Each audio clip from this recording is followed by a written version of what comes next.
Yes po mga kabarangay, isang magandang araw po, araw po ng linggo. At yan nga po, bali tatlo na po yung nag-file po ng petisyon kontra sa Republic Act 12232. Ito nga po si Attorney Makalintal, yung isang napakabatang guro at ngayon po ay mga SK o mga kabataan groups po yata mga kabarangay. At siyempre po ang aking taus-pusong pagpapasalamat po sa lahat ng sumusuporta at nakasubscribe na po sa aking channel.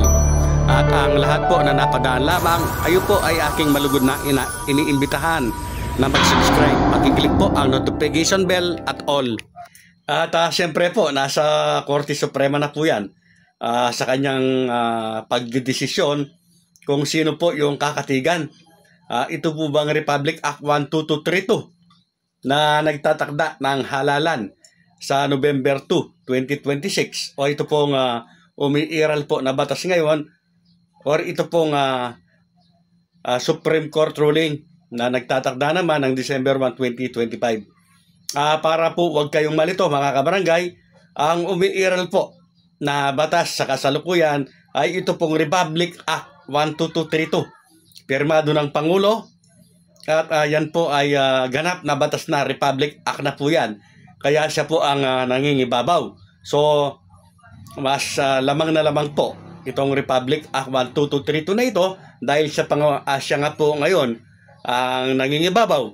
At kung sakali naman po na magkaroon o mag-issue po ng TRO ang Korte Suprema, ay siyempre mapapalitan na naman yan. At babalik po muli tayo sa basic. Yun nga po, kapag nagka-TRO, ang mangingibabaw na naman po itong Supreme Court ruling na nagtatakda po ng halalan sa December 1, 2025. Marahil po ay narinig na natin o napapakinggan na naman po natin yung argumento po ng magkabilang panig. Yung mga argumento po na sinasabi ni Attorney Makalintal na kaya po siya nag-file ng petition kontra dito sa Republic Act 12232 na ayon sa kanya ay unconstitutional. At yan nga po, bago na naman, ito nga po si Attorney Agra na isang napakagaling din po na abogado po o counsel nitong barangay liga ng mga barangay sa Pilipinas. Sa pangunguna po ng Pangulo ng Liga na si Cristina D ay naghahin po sila ng kontrapetisyon naman laban po dito sa petisyon po ni Attorney Makalintal. At meron din po silang argumento na ayon po kay Attorney Agra ay hindi unconstitutional itong Republic Act 12232 po na ito. So talagang abogado na lamang po ang nag-uusap dito dahil out of bound na po tayo dito. Kahit anong sabihin kasi natin, kahit po nasa tama tayo, dahil mga layman lang tayo, baka pagtawanan lang tayo. Hintayin na lamang po natin ang magiging desisyon po o resulta ng usaping ito sa Korte Suprema.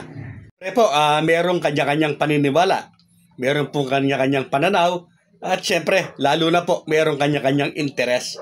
So, yun nga po, nababasa naman natin sa mga content, kahit sa mga content ko o sa content po ng ibang content creator ay may pabor po para ma-postpone ang halalan at may pabor naman din po para matuloy ang halalan. Meron naman pong mga nagkukomento na neutral lang. Ano man ang mangyari ay okay lang sa kanila mga kabarangay. Hanggang sa mga sandaling ito po ay wala pa rin po tayong balita o update kung sumagot na po itong mga kinaukulan na pinagkukomento o pinasasagot po ng korte. Ito nga po yung Office of the President, Senado at ang Kongreso. Ganun din po ang COMELEC. So wala pa rin po tayong update dyan, wala pang balita kung sumagot na nga po sila. Kagaya po ng nasabi ko doon po sa isang content ko, natural po dahil iisa lamang po yung kanilang or nasa gobyerno po sila at ito po dumagdag pa itong grupo po ng liga ng mga barangay ay tiyak po na kailangan, sabi ko nga, yung sagot po ng mga kinaukulan ay parang kanta na iisa lang ang tono. Hindi po sila dapat na magkasala-salungat dahil makakapagpahina siyempre sa kanilang depensa yan. Kaya tiyak po na pinag-aaralan pong mabuti ng mga kinaukulan na dapat sumagot doon po sa komento na hinihingi po ng Korte Suprema. Hindi lang po natin alam mga kabarangay ay kung pasasagutin naman ng korte itong si Atty. Makalintal na petisyoner dahil nga po mayroong nagkontrapetisyon ito nga pong liga ng mga barangay. So hindi po natin alam kung kailangan pa nga ba na ito namang si Atty. Makalintal ngayon ang magkomento naman doon po sa kontrapetisyon na kanyang inihahid. Yan nga po ngayon yung mga nagiging kaganapan mga kabarangay. Yun nga po yung update natin ngayon. Lalo yung lilinaw lamang po ang usaping ito kapag ang mga involved po dito ay nagharap-harap na po sa Korte Suprema. Yan po yung ating pakakaabangan na tiyak po na talagang makakatulong po sa atin para makaunawa kahit hindi po tayo mga abogado ay ilalawak po yung ating mga pananaw, pag-iisip pagdating po sa batas. Exempted lamang po dito yung mga makikitid po ang pangunawa at makikitid ang isip. Talagang kahit po ano ang mangyari ay walang maiintindihan po ang mga yan. Mga kabarangay, saan man po tayo panig, dito ka man sa postponement or dito ka man po sa dapat matuloy, ay kailangan pong igalang at irespeto po ang bawat isa mga kabarangay. Dahil kahit po malaya or pwede po tayong magsalita, yun nga sinasabing freedom of speech at freedom of expression, ay kailangan ilagay din natin sa tama. Lalo na kung kayo o yung mga nakaupo po na pabor sa postponement, sana man ilagay po sa lugar yung mga komento. At ganoon din po siyempre yung mga aspirant na gusto matuloy po ang halalan. Pwede naman tayong magkomento bawat isa. Kung kanino po tayo gustong mag-comment, ilagay lang, yun nga po, ilagay lang sa tama. Yung hindi po nakakasakit ng damdamin at dapat po 101% related po sa pinag-uusapan. Huwag naman po magko-comment ng below the belt. At syempre muli, maraming salamat sa inyong lahat na sumusuporta kay Koy Nursing. Sa mga malalayang barangay po na naaabot po ng aking channel. Salamat po sa mga magagandang komento po ninyo.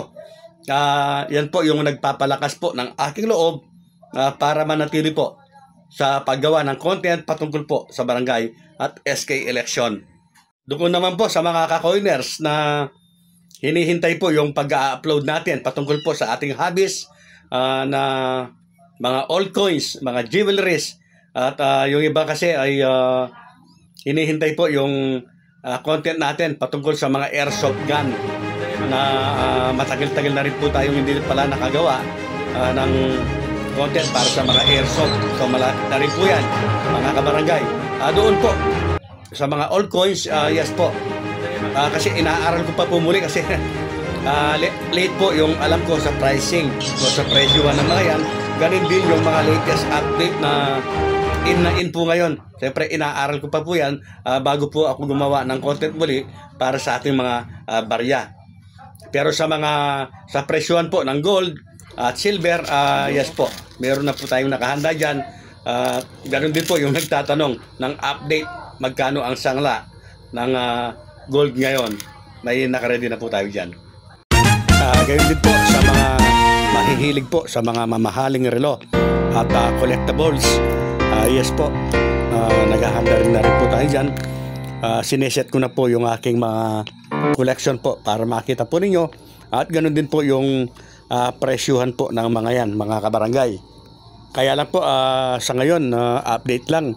Parang lumamlam po yung presyuhan mga kabarangay ng mga relo. Kahit po yung mga mamahalin, kasama na yung mga Rolex dyan at mga Patek. Yes po. At sana po ay bumalik sa dati ang sigla po ng presyuhan ng mga collectible items po natin o yung ating mga collectible watches. So yan lamang po muna ngayon mga kabarangay. Muli po maraming salamat sa inyong pagsuporta, Coiners Ring.